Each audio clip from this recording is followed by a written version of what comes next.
I'm Robin Rainbow Gate, and I'm a wellness coach. I have a website called takegoodcareofyouwellness.com. And today I wanted to talk to you about this course that I've designed. I call it the Be Happy course. The full name is 5 Ways to Be Happy. But I thought I would explain to you why I chose to make a course about being happy. I wonder if maybe for most people, it's so obvious about happiness and choosing happiness that maybe making a course like this seems silly. But to me, it's not silly. And I'd love to know, after you listen to this video, how happiness has played into your life, what your feelings and beliefs are or were around it. And I hope that what I share has some value and resonance for you.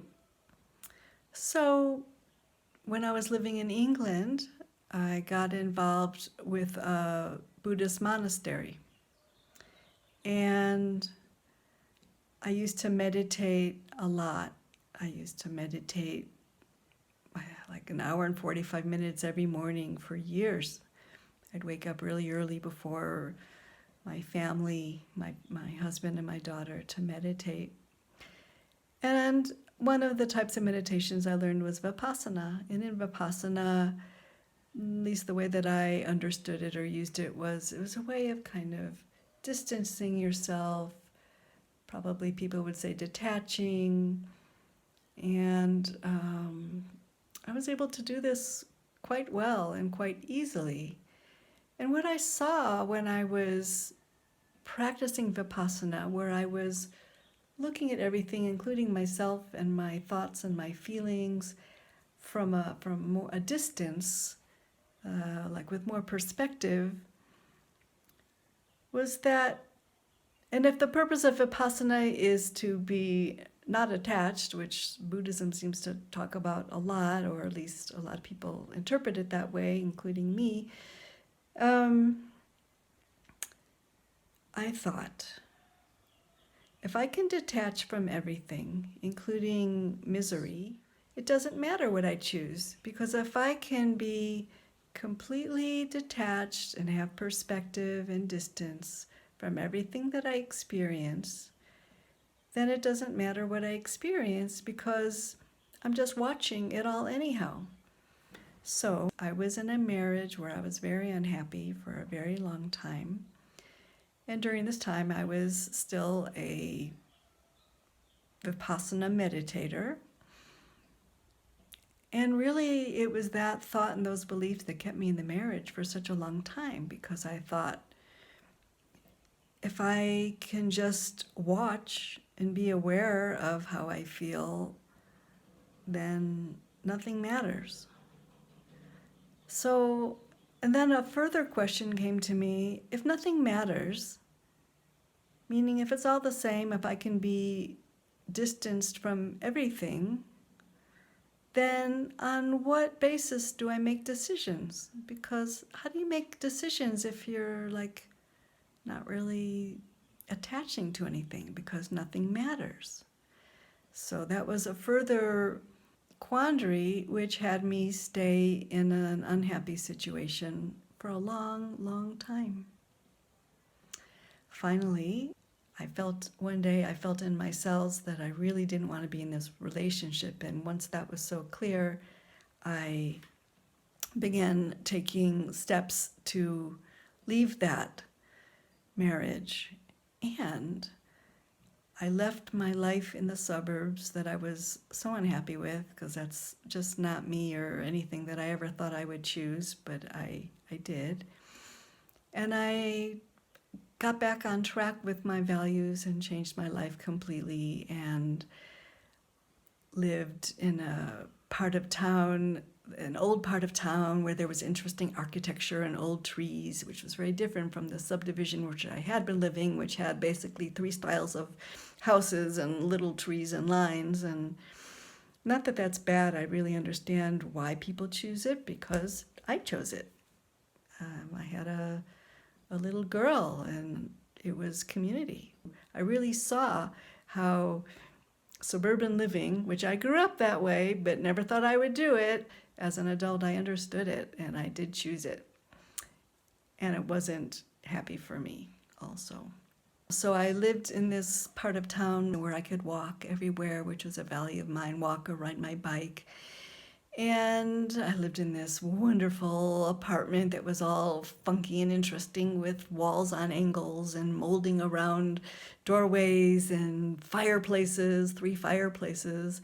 And I was so happy because I was living according to how I really felt and what I really wanted. And the point of telling you all this is I never looked back.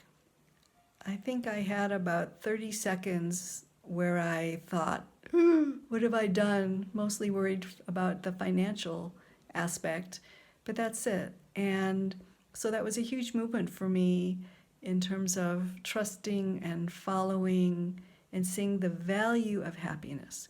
So then years later, I moved to Mexico, where I have 3 years to be on retreat, where I gave myself the gift of being on retreat for 3 years. I chose that.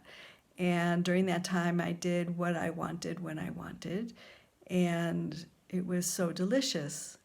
And it was so meaningful. And it's moved me so much that it's a great focus of my wellness coaching. And it's really why I created this Be Happy course. Because while we have choice, we have whether it's illusion or real, it appears that we have free choice. And so we can choose to make decisions based on what makes us happy or what we think we should do or what we think others think we should do or what's responsible or what's practical or what's less scary or what's easier or what's safe. And we can also make decisions based on what makes us happy. And happiness can be inside all those other decisions too. It's not like they're necessarily separate at all. But for me, now living my life where I do pay attention to happiness. It's not like I'm just detached, I'm looking at this and I'm looking at that. I'm looking and I'm noticing that when I'm unhappy or I'm afraid or I'm horrified or I'm in shame or guilt or sadness or depression or whatever, that I know what that feels like in my body. And I know that I can stay there and I can choose something else. I also know that life is a whole spectrum of experiences, and it's not like I can control life and only choose to be happy 100% of the time. There's contrast and there's duality, so I get that. But if I know what not happy feels like in my body and my mind and my emotions and my spirit, and likewise I know what happy feels like, whether it's right or wrong, better or worse, I have choice, and happiness feels better. And from my experience of when I left my marriage, it was really worth it. I don't regret it at all. And every day that I live according to what makes me happy here where I live now in this amazing indigenous village in Mexico is good. I like it. I prefer it. I choose it. Life has everything in it. We don't really have that much control. Things are going to happen that we don't know. So meanwhile, if there's things that I know that make me happy, why not choose them?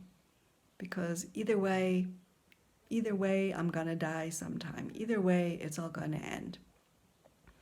So that's the really true and deepest reason why I know and I choose that happiness is important to me. And if this resonates with you, then you might really appreciate and benefit from my 5 Ways to Be Happy course. Because through this course, there's all sorts of exercises and creative projects and journaling prompts to get you in touch with what really makes you happy and to know what that feels like. Because once you know what that feels like, you can use that to craft your life. You can choose that. You can use that as a guideline. And so to me, this is a great step towards your empowerment and creating the life that you want for yourself, because you have choice. So why not choose what feels good and have a joyful life? So if you want to learn more about my course, it's at takegoodcareofyourwellness.com/behappy. I would love to hear from you, and I look forward to being of service to you in your beautiful life that you deserve.